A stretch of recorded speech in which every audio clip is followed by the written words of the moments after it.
জয় মা তারা, জয় গুরু বামদেব। হ্যাঁ বন্ধুরা, গল্পকথায় তারাপীঠে আপনাদের সুস্বাগতম। বন্ধুরা, আজ কিন্তু আমি আপনাদের তারামা দর্শন করাবো না তারামায়ের মন্দির প্রাঙ্গণ চত্বর। দর্শন করাবো তারামায়ের মন্দির চত্বরের ভিতরের একটি বিশেষ পুজোর।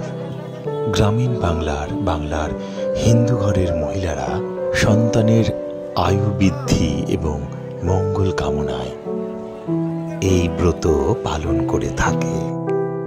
এটি আশ্বিন মাসের কৃষ্ণাষ্টমী তিথিতে পালন করা হয়ে থাকে। এই ব্রত লোকভাষায় জিতু অষ্টমী বা বড় ষষ্ঠী নামে পরিচিত। তারামায়ের মন্দির প্রাঙ্গণের ভিতর গর্ত করে এই পুজো করা হয়ে থাকে। আপনারা দর্শন করুন সেই পুজোর কিছু অংশ। এই জিতু অষ্টমীর পরের দিন কৃষ্ণা নবমীতে স্থান বিশেষে শারদীয়া দুর্গাপূজার প্রথম বোধন পুজো শুরু হয়।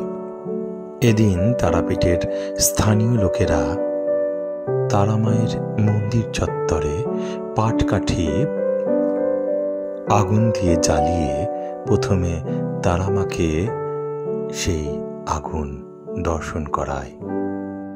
তারপর আপন আপন বাড়িতে সেই পাটকাঠির আলো নিয়ে যায়। এখানকার স্থানীয় মানুষের ধারণা, ওই পাটকাঠির উজ্জ্বল আলো সংসারে গিয়ে সুখ সমৃদ্ধির আলোতে পরিণত হয়।